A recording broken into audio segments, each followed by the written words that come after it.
آئیے بڑھتے ہیں پانچویں اور آخری پیراگراف کی طرف۔ ہم قبول کرتے ہیں سے آپ نشان لگائیں گے اور توقع کچھ نہیں ہے یہاں پہ آپ بریکٹ کلوز کریں گے۔ یہ پیراگراف آپ کے سامنے آ گیا تو حسب روایت حوالے متن میں آپ سبق کا نام، کاہلی، مصنف کا نام سر سید احمد خان لکھ دیں گے۔ اس کے بعد سیاق و سباق کی طرف بڑھتے ہیں۔ سیاق و سباق میں آپ یہ لکھیں گے کہ یہ نثر پارہ سبق کے آخری حصے سے لیا گیا ہے۔ اس نثر پارے سے پہلے سر سید احمد خان اپنی قوم کے پڑھے لکھے لوگوں کو نصیحت کرتے ہیں۔ وہ کہتے ہیں کہ ہماری قوم کے بہت سے پڑھے لکھے لوگ زندگی کی ضرورتوں میں اپنی تعلیم اور عقل کو کام میں نہیں لاتے۔ ایسے ان کی تعلیم کا کوئی عملی فائدہ نہیں رہتا۔ وہ حیوانوں کی طرح غیر مہذب اور وحشی ہو جاتے ہیں۔ سر سید احمد خان منصب و عہدے پہ فائز لوگوں کو بھی نصیحت کرتے ہوئے کہتے ہیں کہ انہیں عیش و آرام میں پڑھ کر اپنی صلاحیتوں کو زنگ آلود نہیں کرنا چاہیے۔ اگر وہ ایسا کریں گے تو معاشرے کے عیاش اور غیر مہذب لوگوں میں اور ان پڑھے لکھے اور وعظدار لوگوں میں کوئی فرق نہیں رہے گا۔ ان باتوں کو آپ اپنے لفظوں میں لکھ دیں گے تو آپ کا سیاق و سباق مکمل ہو جائے گا۔ تو یہ نثر پارہ جیسا کہ آپ ملاحظہ کر سکتے ہیں اس سبق کا سب سے طویل نثر پارہ ہے۔ تو اس کی تشریح کے لیے آپ کو اس کو بغور پہلے پڑھنا ہوگا، اس کی اہم باتوں کو ذہن نشین کرنا ہوگا اور پھر ان کو آپ نے اس کی تشریح میں بیان کرنا ہے۔ تو اس نثر پارے کا آپ آغاز کیسے کریں گے؟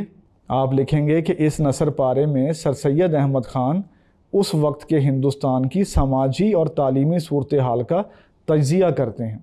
وہ کہتے ہیں کہ ہمارے ملک میں فی الحال ایسے کام کم ہیں جن میں دل اور دماغ کو کام میں لانے کا بھرپور موقع ملے۔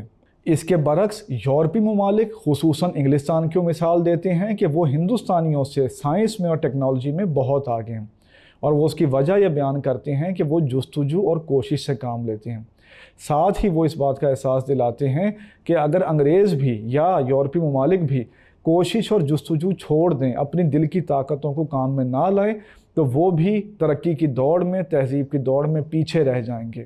اس کے آگے سر سید کہتے ہیں کہ آج ہمیں اپنی صلاحیتوں کو آزمانے کا میدان نہیں مل رہا، تو اس کی وجہ یہی ہے کہ ہم نے ایک طویل عرصے سے غور و فکر اور ترقی کا راستہ چھوڑ دیا ہے۔ کسی صلاحیت کو اگر لمبے عرصے تک کام میں نہ لایا جائے تو اس میں کمی واقع ہو جاتی ہے۔ سر سید احمد خان کہتے ہیں کہ ہمیں ہاتھ پہ ہاتھ دھرے بیٹھے رہنے کے بجائے اپنی اجتماعی زندگی کو بہتر بنانے کی کوشش کرنی چاہیے۔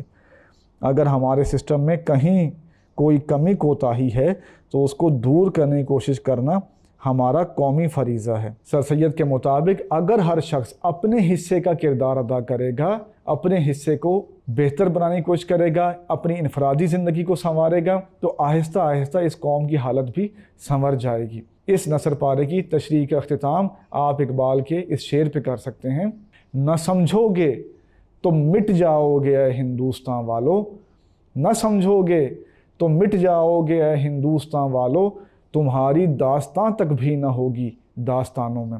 ان باتوں کو آپ اپنے لفظوں میں لکھ دیں گے تو اس نثر پارے کی تشریح مکمل ہو جائے گی۔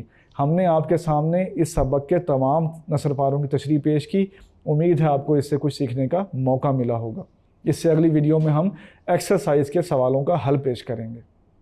میرا نام فرحان علی ہے اور میں tutoria.pk پر اردو کا آن اسکرین انسٹرکٹر ہوں۔